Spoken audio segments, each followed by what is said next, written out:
6th of April, 1864, a strong patrol set out from the fort at Kaitaka, south of New Plymouth. A company each of Imperial and Colonial Infantry under Captain T.J.W. Lloyd of the 57th Regiment. He had just arrived from England. The patrol's mission was to burn crops in abandoned villages. The war in Taranaki had long been quiet, and they piled their arms to take a break at the foot of this hill, Te Ahua. Suddenly they were attacked by Māori warriors yelling a new war cry, "Ho! Ho! Ho!" The surprised troops were routed. Captain Lloyd and 6 others were killed and 12 wounded. Survivors stated that the enemy rushed upon them barking like dogs and that they seemed to have no fear of death.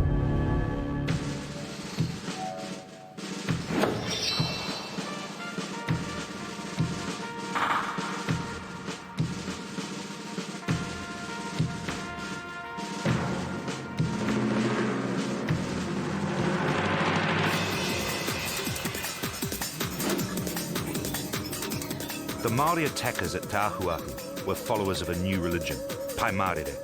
Its founder was Te Ua Haumene. Pai Marere means good and peaceful. The evidence suggests to me that Te Ua himself was deeply committed towards peace. But he also preached Māori unity, Māori independence from the Pākehā government, and the holding of the land. In the hands of some of his followers, Pai Marere revived Māori resistance. It certainly spelt doom for Captain Lloyd and his men. Lloyd was decapitated. His head was preserved and carried around the North Island by Pai Marere missionaries.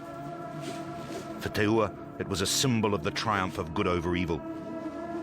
For many of his followers, it symbolized the triumph of Māori over Pākehā. For Taranaki, it signaled a new and still more bitter round of the New Zealand Wars.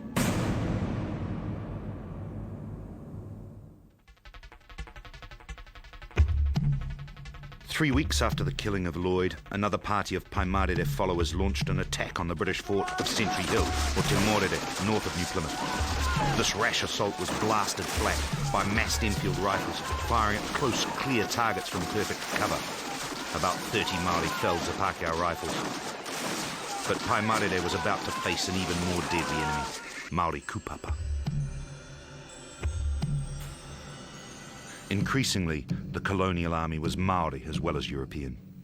After the Waikato War, kupapa, Māori fighting on the Pākehā side, became more numerous and important. In Taranaki, the main kupapa group was the lower river hapu of the great Whanganui tribe. Kupapa commitment varied a great deal. Some were only nominally on the side of the government, others were heavily committed. The one thing virtually all kupapa had in common was that they never obeyed the orders of their European officers unless it suited them. There are a number of cases of so-called native contingents marching through the bush with their ostensible European leaders following hundreds of metres behind.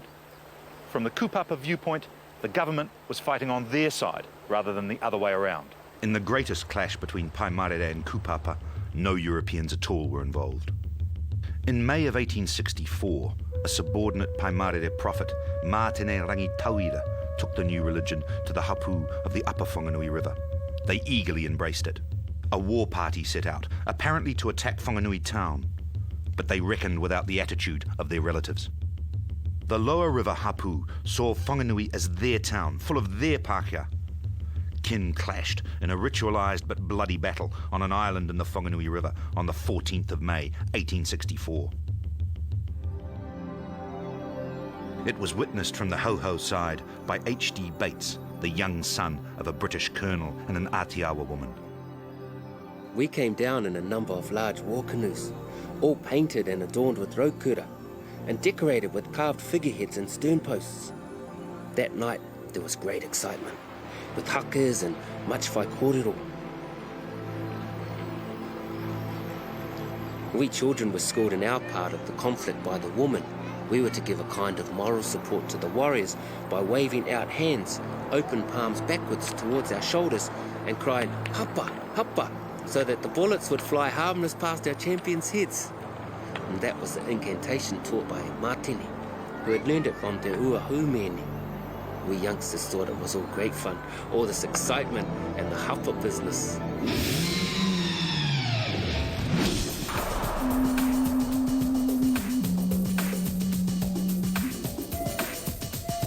Very early in the morning, our picked fighting men, numbering over 100, crossed over to the shingly beach at the north end of the island. They danced their peru-peru on the beach, and we saw them move back into the manuka to wait for their opponents.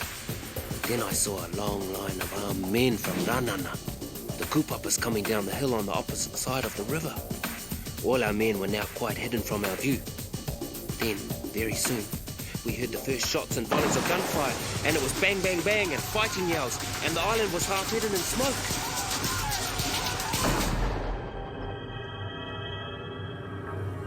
The kupapa's first volley was fired too high, and not many of our men fell.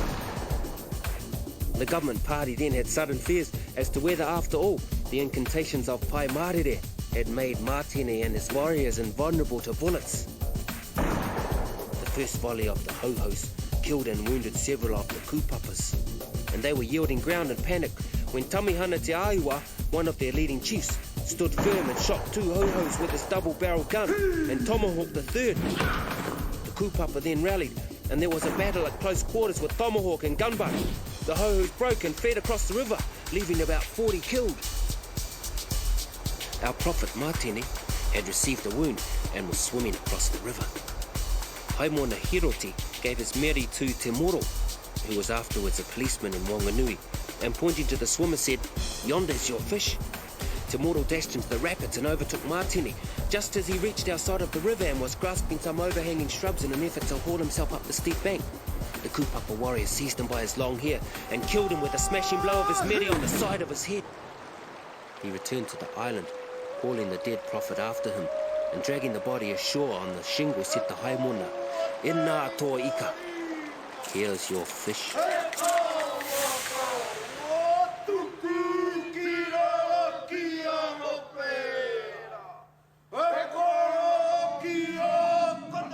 The island was called Mautoa.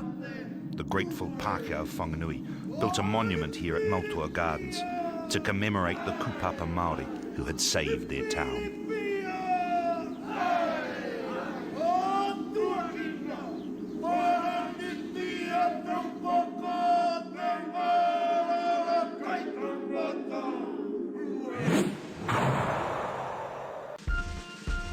By 1865, the New Zealand Wars were losing their charm for the Imperial Army. Andrew Dillon Carberry, assistant surgeon of the 18th Royal Irish, recorded his jaded impressions of the colony in verse. Yes, Cook was the real hand that found out New Zealand and first put his foot on the island. When homeward he came, he rose to great fame, and emigration was anxious to try land. Then the rogues of all nations and all convict stations set off for this wonderful island. Now the natives are done, and away they have run to the ranges, the bush, and the highland. And the settlers will keep the land they got cheap, the beautiful soil of the island.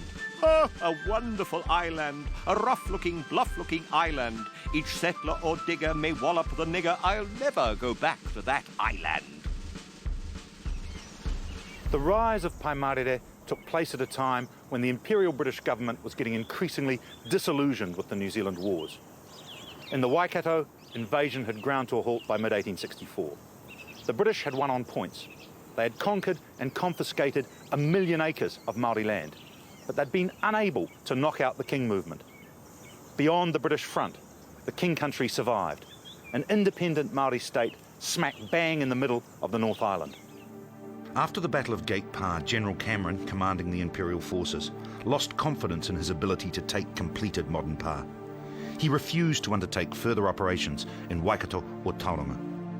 The colonial government knew it was only a matter of time before London would withdraw the Imperial troops. Cameron was pressured to mount a campaign against a secondary bastion of Māori independence, South Taranaki, where Pai Marere was active. So, at the beginning of 1865, warships and transports steamed from Auckland to Whanganui to attack South Taranaki and its hauhau. A new invasion began.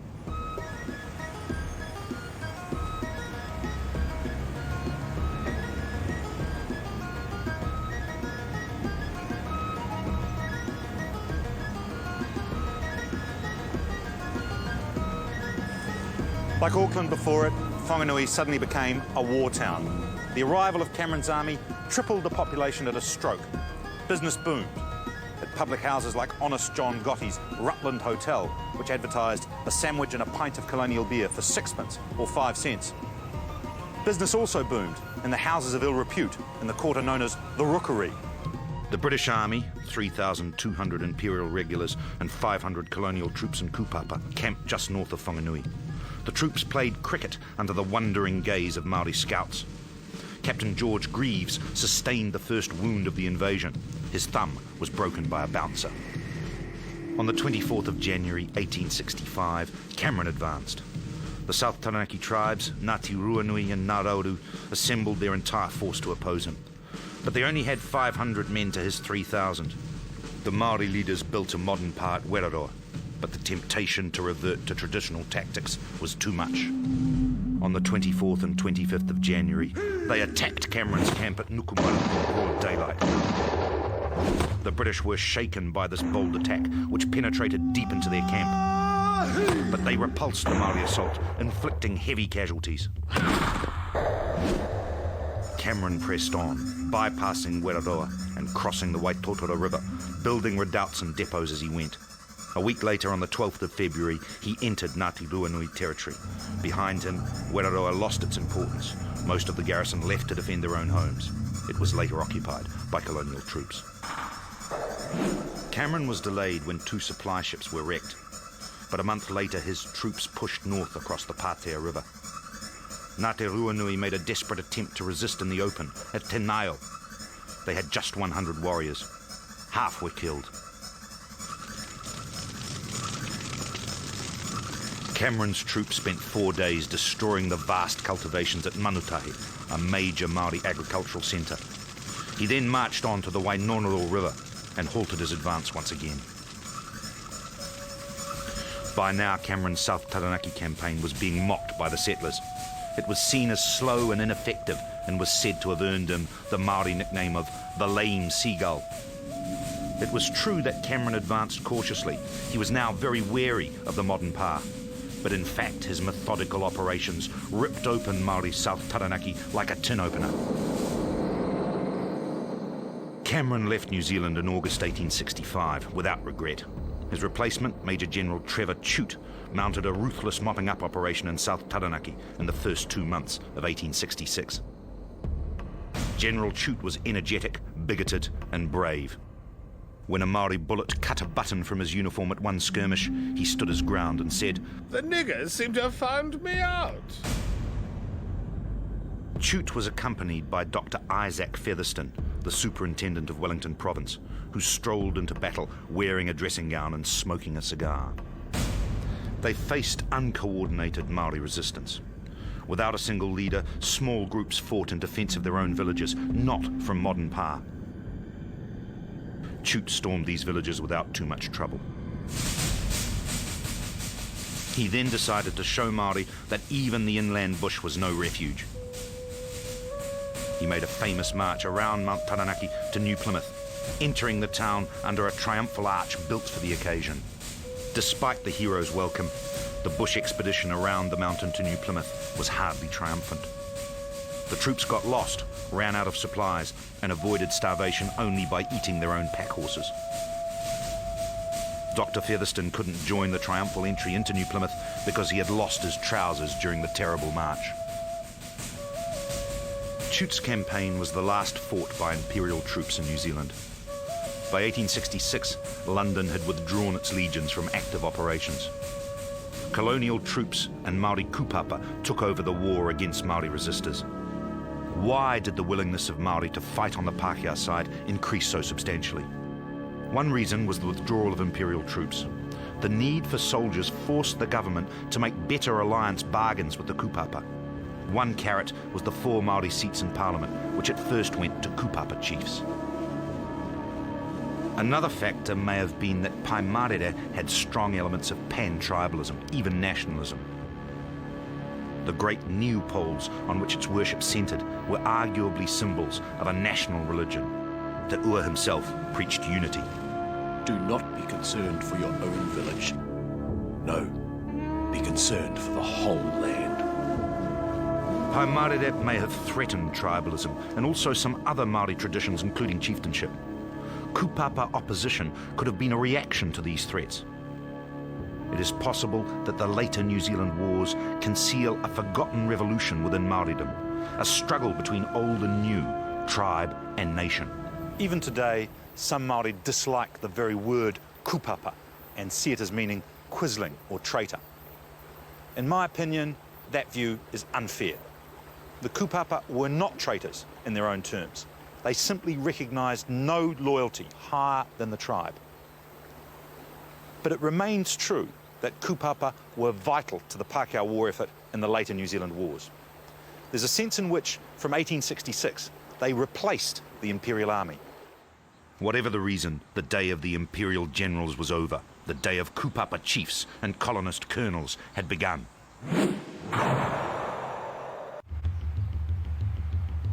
At Camp Manawapō on the evening of Tuesday, 1st August 1866, 217 men emerged from their tents and huts into the midwinter's cold. They formed up on the parade ground for inspection before moving out. The parade was no drill sergeant's dream. The blue uniforms were faded and slovenly, with regulation trousers and tunics replaced by various bits and pieces. Some men wore kilts for easier movement in the bush.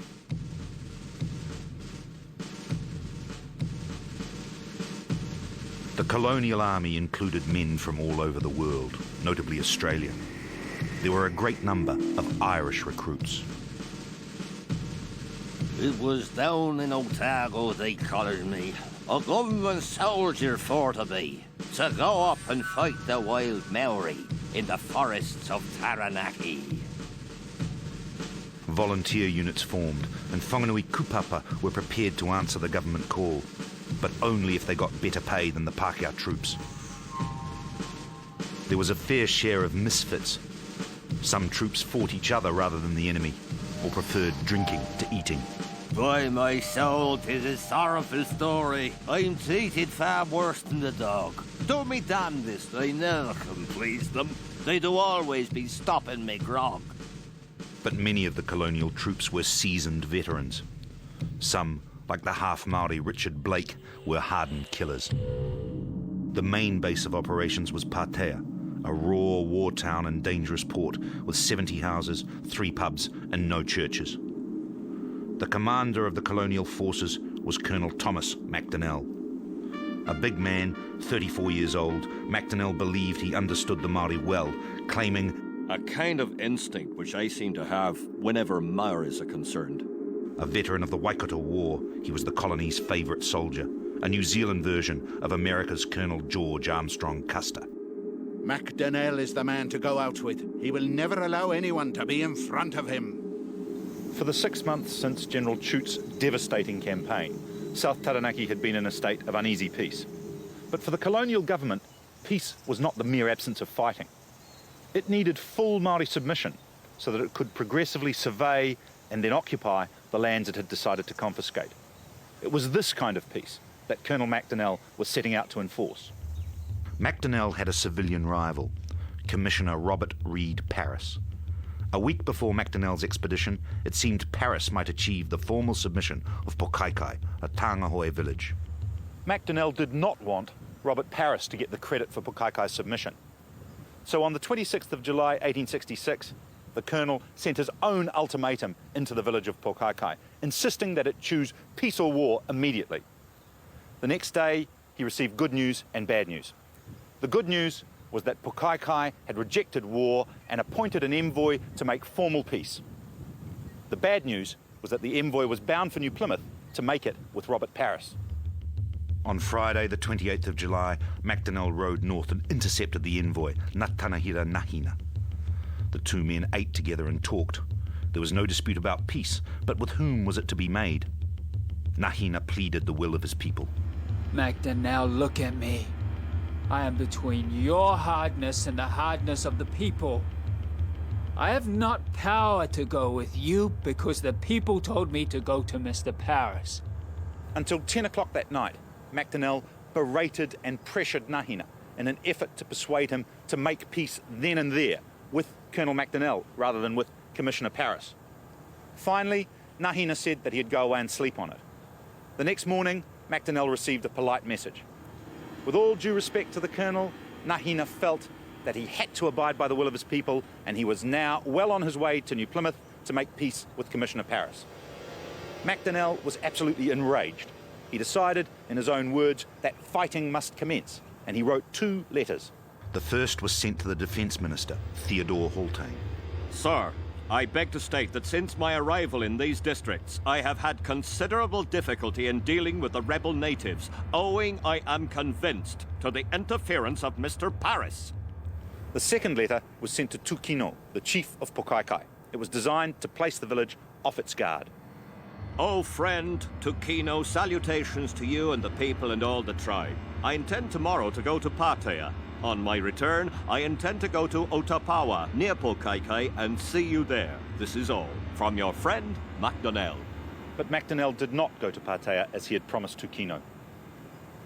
Instead, on the 1st of August, 1866, he and his 217 men marched through the night to bring peace to Pokaikai.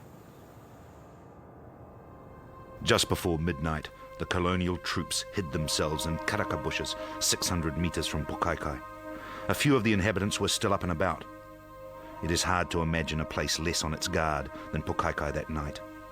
Its envoy Nahina was in New Plymouth, having formalized peace with the proper civil authority. The villagers had repeatedly agreed to peace with MacDonnell and were perfectly convinced that he had too. MacDonnell waited for full quiet to descend on the village. He would have waited longer, but there were problems with his men. The night was literally freezing cold, a real Taranaki frost. A number of men countered the cold with rum. MacDonnell could not guarantee sufficient silence from nervous, cold and tipsy men for very long. A few moments after 1 a.m., he ordered the attack, telling his men not to fire unless they had to, but to use the bayonet.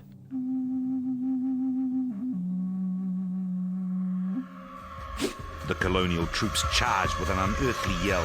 It was too much to expect that excited men would hold their fire any longer. The battle cry was followed by a strong fusillade. Tukino was up and out of his house on hearing the rush of the men, as he put it. Seeing that there was no chance of anything but headlong flight, he called to his people not to fire and flung himself down the steep gully, naked as he was. Tukino did manage to grab a rifle as he fled, but most Māori did not have time to pick up their guns. One Pākehā admitted that the troops fired with scarcely a shot being returned. I could not help but pity them, roused by a yell almost enough to raise the dead, and by firing through and through their furries. Most of the shocked and frozen fugitives fled into the bush with nothing but their lives. Others were not so lucky.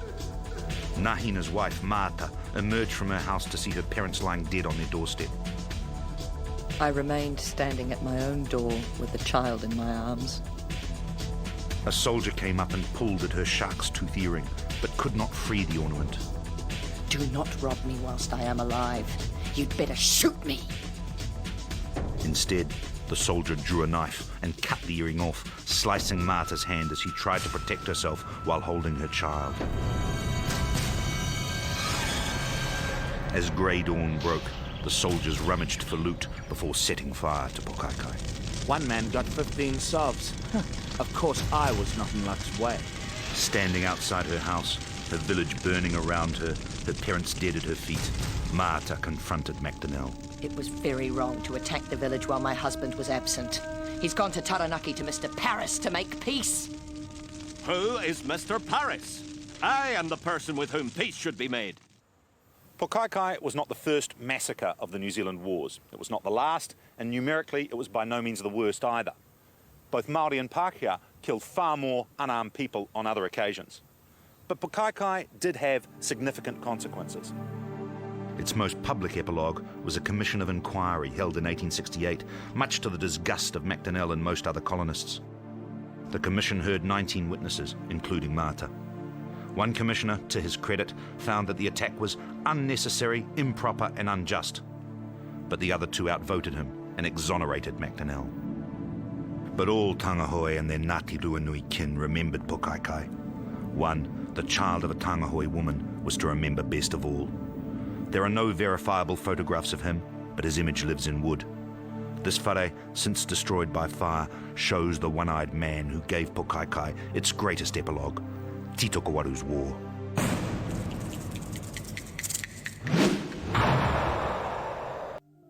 Late in 1866, Te Ua, founder of Paimarere, died, and several new Taranaki prophets took on his mantle. Each developed his own creed and his own mana. They were not mere clones of Te Ua. The prophets included Te Whitioromai and Tohu Kākahi, who established the remarkable community of Parihaka, a haven of peace.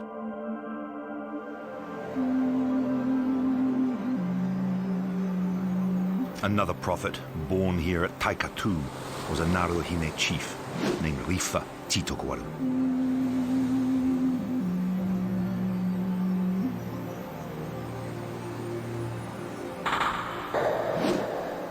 Like Te Whiti and Te Ua, Tītokowaru had done time as a Methodist preacher, and he knew his Bible very well. The compassionate feeling to people, the love for people, it was ingrained into him as an infant that took him to great height as an adult before he became a warrior. Tītokowaru established a village near Hawera, Te Nutu o Te Manu, the beak of the bird. Initially a place of peace, like Te Whiti's Parihaka, it was to become better known as a place of bloody deeds. During 1867 and 1868, Tītokowaru mounted a remarkable peace campaign. He held a series of big peace meetings at Te Nutu o Te Manu. He travelled all the way from Mount Taranaki in the north down to the Whanganui River in the south, seeking to bring peace to the whole tortured region. His efforts were praised by resident magistrate James Booth in 1867. He's shown the most untiring energy in his efforts to bring other tribes to make peace. By mid-1868, partly due to Tītokowaru's efforts, the colonists were beginning to hope that they had seen the last of the New Zealand Wars. But there was one problem: creeping confiscation.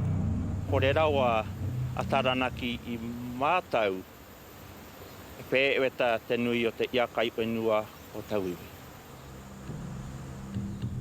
In 1865, the colonial government had declared vast tracts of Taranaki land to be confiscated. This was a paper exercise that was put into practice only gradually. Soldiers and surveyors moved onto a piece of land, measured it up, then handed it over to settlers and civilian buyers. Surrounded by troops and with no single leader to coordinate resistance, Māori reluctantly accepted the loss of land in return for peace. As confiscation crept on, bite by bite, the goodwill of the peacemaker Tītokowaru was strained to breaking point. The final straw came when some of his own Ngaruahine people were made prisoners. Tītokowaru's peace was over. Tītokowaru's war had begun. In their first strike on the 9th of June 1868, his warriors ambushed and killed 3 military settlers near Kete Marae. The government reacted promptly. The colonial army, now known as the Armed Constabulary, was augmented by volunteer units from Nelson, New Plymouth and Wellington, each farewelled by cheering hometown crowds. Within 3 months, the Patea Field Force, to use its official title, numbered almost 1,000 men. The advance base was Camp Waihi, close to the boundary between government territory and the area controlled by Tītokowaru. The colonist commander Macdonnell planned to wait, train his troops, and then strike into the bush north of the Wainonoro, burning cultivations and forcing Māori to fight at a disadvantage, just as he had done in the Pokaikai campaign. He had some formidable lieutenants. Among them, the great Whanganui Kupapa, Major Kepa Te Rangi Hiwinui. Pākehā knew him as Major Kemp and were proud to fight under his command. The political leader of the Whanganui Kupapa was the shrewd Metakingi Paitahi.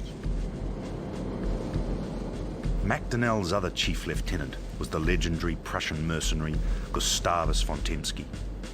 He had led a colourful life, fighting around the world before consolidating his position in New Zealand as a romantic and swashbuckling master of irregular warfare. He was also a gifted artist. His paintings leave an important record of the New Zealand Wars. Tītokowaru too had some veteran warriors. But Māori sources make it clear that with about 80 men to MacDonnell's 1,000, he faced odds of 12 to 1. If ever a resistance effort seemed hopeless at the outset, it was Tītokowaru's war. Tītokowaru's only hope was to provoke MacDonnell into attacking him at a time and place of his own choosing. The place, he decided, would be Turuturumōkai. The village would be bait for the colonists. During June, Tītokowaru's few dozen warriors raided south of the Wainonoro, threatening farms behind the colonist front. Pressure began to build from the government, from the newspapers, and from MacDonnell's own subconscious. He had the force, why wasn't he using it? The decisive raid occurred on the 12th of July, when 60 Ngāruahine warriors attacked a small redoubt called Turuturumōkai, a mere 3 miles from Camp Waihi.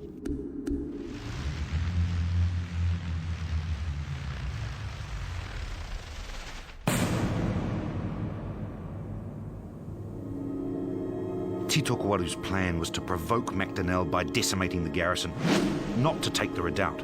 His warriors killed and wounded 16 of the 21-man garrison, losing only 3 or 4 themselves.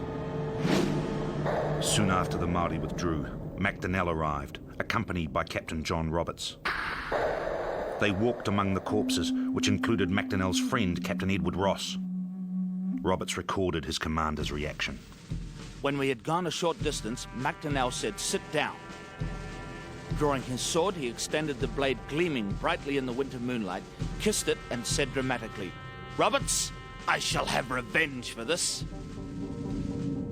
Tītokowaru coupled his pinprick raids with propaganda. In a letter for the colonists, he made it clear that he was waiting for them at Tenutu. Although 1,000 should go, he will be found at Turuturumōkai. Should even the whole island rise against him, he will stay at Turuturumōkai with his women and his children. A few days after the war broke out, Tītokowaru's men had surprised and killed a lone trooper, Tom Smith. Smith's body was taken back to Tenutu and eaten. Tītokowaru did not partake of the ritual himself, but used it to provoke fear and a desire for immediate retaliation in the Pākehā. In another letter, he rammed home the point. A word for you. Cease traveling on the roads. I've begun to eat human flesh, and my throat is constantly open for the flesh of man. I shall not die. I shall not die. When death itself is dead, I shall be alive. By the end of July, MacDonnell had abandoned his plan. He thought of nothing else but attacking Turuturumōkai as soon as he possibly could.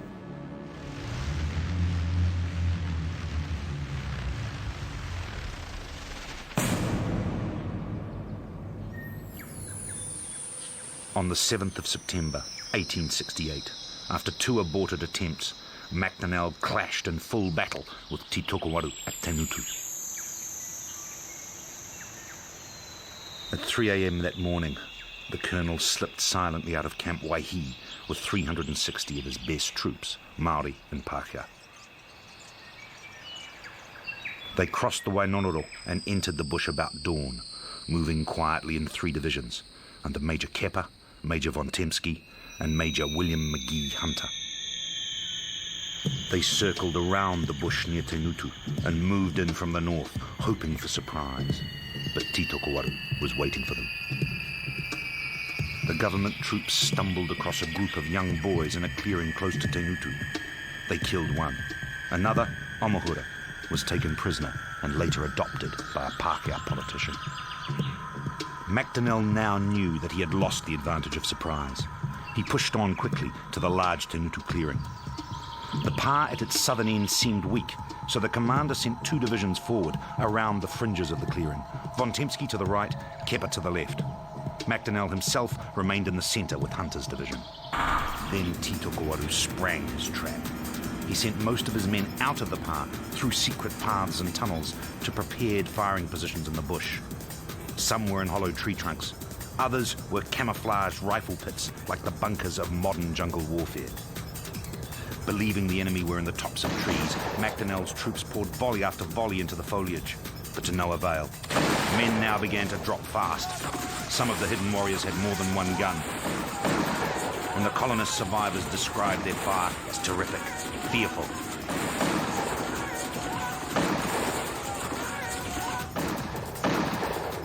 As soon as we entered the clearing, we came under fire from front, right, and rear. But except within the palisading in the clearing to our front, we could see no enemy. Naturally, the colonists continued to focus on the pa, the palisades directly in front of them. But in reality, it was a diversion, a false target, a static feint. While they focused on it, they were picked off from the firing positions all around this clearing on their flanks. If they stayed under cover, they were picked off slowly. If they stood up, deployed in the open, in preparation for assaulting the pa and seeking to win the battle positively, they were picked off fast. Caught in this cleft stick, Macdonell had no option but to retreat. On the right flank, von Tempsky's division did not realise that the other divisions were hard-pressed. Von Tempsky believed a brisk assault on the pa could still win the battle and felt that Macdonell was mishandling it. He stood up, cut irritably at a bush vine with his sword, and spoke to a companion. I'm disgusted. If I get out of this scrape, I will wash my hands clean of the business. As he stood, controlled volleys of 3 or 4 shots rang out from nearby. A small group of reserves had been sent by Titokowaru onto von Tempsky's flank. They included Tutange Waionu. An officer with a curved sword came out in clear view of us within a very short distance of where we were crouching. I fired with the others. One of our bullets struck him. I have always believed it was mine. Von Tempsky fell, killed by a shot through the centre of the forehead. His leaderless division broke up and retreated through the bush. The other divisions had left, and the survivors were hunted through the bush by Titokowaru's warriors.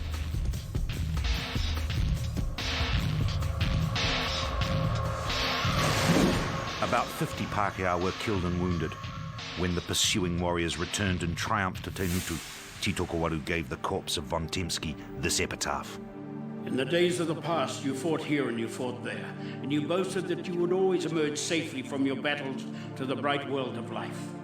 But when you encountered me, your eyes were closed in their last sleep. It could not be helped. You sought your death at my hands, and now you sleep forever.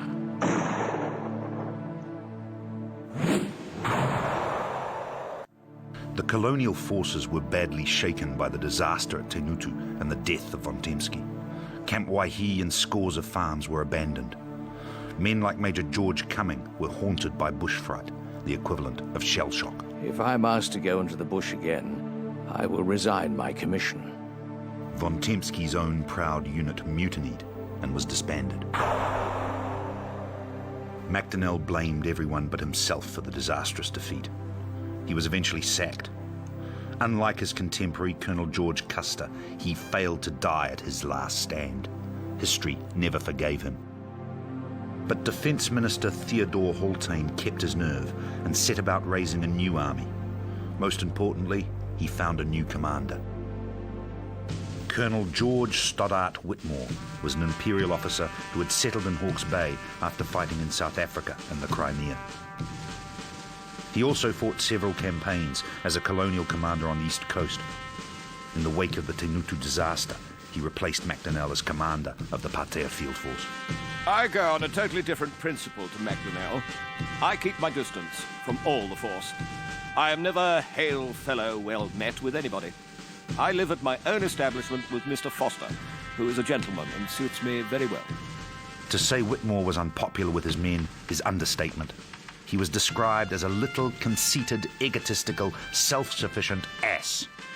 Not even his mother could accuse Whitmore of charm. But he was perhaps the most able European commander of the entire New Zealand wars.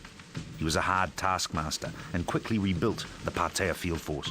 Yet even Whitmore was soon forced to dance like a puppet on Titokowaru's string. After Tenutu, Titokowaru moved south, the first substantial reconquest of Maori land since the Taranaki War. New followers joined him, but his warriors still did not exceed 150 or 200. He positioned himself just north of Pātea, where he and Whitmore faced each other for a couple of weeks. Then, at the end of October 1868, the Maori forces suddenly disappeared. Riddle me, ree, where can those Maoris be? Where do you think we'll find them? Little Whitmore is fast asleep. The how-hows know where to find him. If he doesn't look out and mind what he's about, Tito will get behind him. Titokowaru did get behind Whitmore.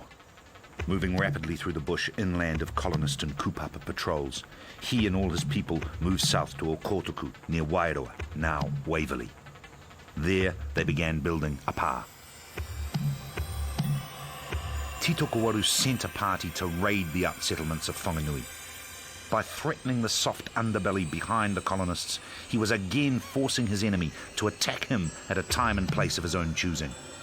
Whitmore took the bait. I felt that I must do something at once, or Tītokowaru would neglect my force and invade the settled districts. The fiery little commander shifted his base from Patea to Wairoa. On the 7th of November, he and 600 of his men marched out to attack Tītokowaru at his Okotoku pa, called Moturoa.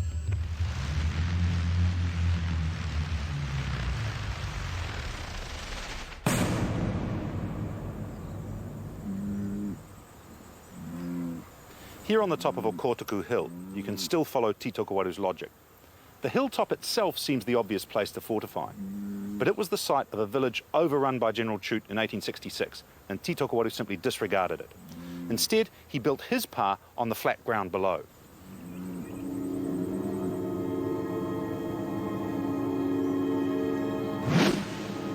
There was a single line of fortifications, seemingly open on both flanks. In fact, the line formed a narrow waist between areas of heavily bushed and broken ground. Even the single visible line seemed weak. Its wooden palisade was flimsy, but it concealed strong earthworks, a trench, a bank above it, and squat bastions made of packed earth and fern. These hidden defences gave the defenders 3 firing levels. Whitmore's force was reduced by the defection of some kupapa, whom he had insulted, but he still had about 400 men to Titokowaru's 150. Scouts said the pa was unfinished, and when Whitmore crept to the edge of the clearing, it seemed true. There was no sound, and the pa looked weak. The palisades were new and neatly put up, but in no way different to the ordinary kaenga palings, miserable affairs. I could easily have cut the lot with my clasp knife. Assuming the pa was weak and its garrison unaware, Whitmore launched his attack. A frontal assault on the left front of the pa under Major Hunter, supported by an outflanking move under Kepa. But the pa was alert. Kepa's men were held up by hidden defences in the bush and never got into position. Hunter's storming party met a triple sheet of fire. Hunter was killed, Kepa was pushed back, the storming party was pinned down, and annihilation threatened. Some of the rebels had come out of the pa into the bush on our flank. We were exposed to their fire, which was very close. One poor fellow was coming to where I was when he was shot through the chest and fell with blood running from his nose and mouth. Whitmore sent in another unit under Captain John Roberts across the clearing to try to save the remains of the storming party. Roberts managed it, but as the whole force retreated, the Maori garrison emerged from the pa and went over to the attack. Constable Eastwood was frightfully tomahawked, his head cut in slices, and the expression on his face is something awful. His eyes are almost turned in their sockets. Whitmore kept better control of his retreat than MacDonnell had at Tenutu, but it was a battered and dispirited force of colonists and kupapa who made it back to the Wairoa Redoubt, 50 men fewer than they had been.